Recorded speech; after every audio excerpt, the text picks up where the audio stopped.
Using technology in the classroom can be a very daunting and maybe overwhelming experience if you've never done it before as a teacher, but the positive impacts that it has on student behavior and student achievement far outweigh any classroom management issues that might arise or you might be wary of when starting using technology.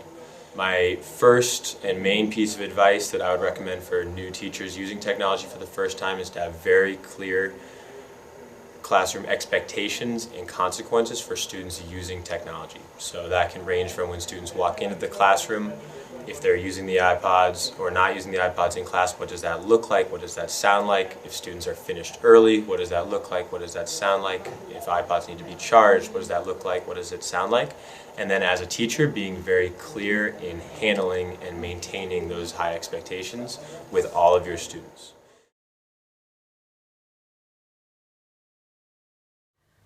I assign my students numbers. That way each student has a specific number, so if one goes missing from one class to the next, I know exactly who to look up and call that classroom and make sure they didn't walk out with it. And I have the students, for the most part, partner up with the person they're sitting next to. That way there's one student going and grabbing like 2 pieces of technology from wherever they're stored. I don't want to waste any class time. I just set the expectation that the technology needs to be picked up before the bell rings, and I put that on the pairs to sort out. That way there's no like end of class early, I need to go put it away, or lingering, or you maximize the time you have in class. Just set the expectation it's in your desk before the bell rings, and you don't put it away until after the bell rings. They grab their iPod, they come in, they sit down. Students leave the iPods on the corner of the desk unless they are explicitly told by me to grab the iPod and log on to Exit Ticket to complete a check for understanding or whatever it may be. When students are done at the end of the day, when they walk out, they drop their iPod in the same cubby number that they grabbed it from, so that way I can easily visually check that all iPods are accounted for. I also am very clear in my messaging for students between periods, saying if you see something that is wrong with your iPod, that you let me know about it right away. If it's next to the door, then a student very easily can just grab one as they walk out, and you won't see them. If it's far away from the door, then they would have to grab it and walk all the way across the classroom, and probably won't get away with it.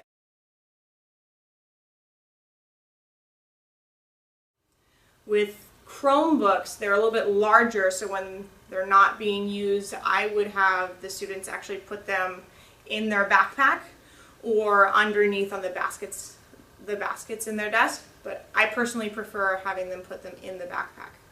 That way they're not kicked by the person behind them or accidentally fall out. I just remind them that this technology needs to be respected and we need to keep it safe. That way we can continue to use it throughout the year.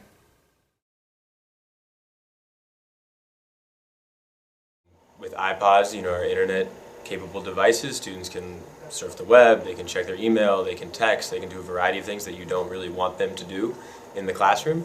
And my simplest solution to this problem is making sure that students are using technology only at certain times when they should be using the technology.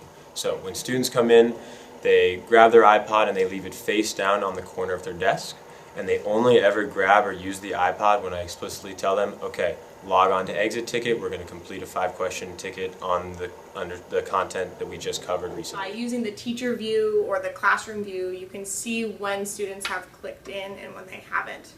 So if a student there's like 2 or 3 students who haven't clicked in yet and you can see their name on the teacher view, you can walk around and see what they're actually doing.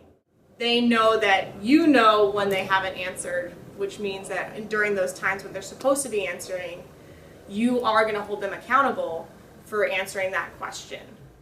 Having very explicit parts of your lesson plan when the technology is being used. That way, there's no reason for the technology to be on their desk when you're not using it. So if you're teaching a lesson and you see the technology out on a desk, then you can tell them to put it away because this is not the time. One system I can recommend for making sure that the devices are charged is teaching your last period class of the day how to plug them in appropriately. That's one way. Another way would be finding 2 or 3 students that you can get to plug in all of the devices at the end of the day, every single day. Again, if they're from your last period class, then you can just hold them after for 2-3 minutes for them to plug them all in. Just getting someone else to do that for you will make your job a lot easier.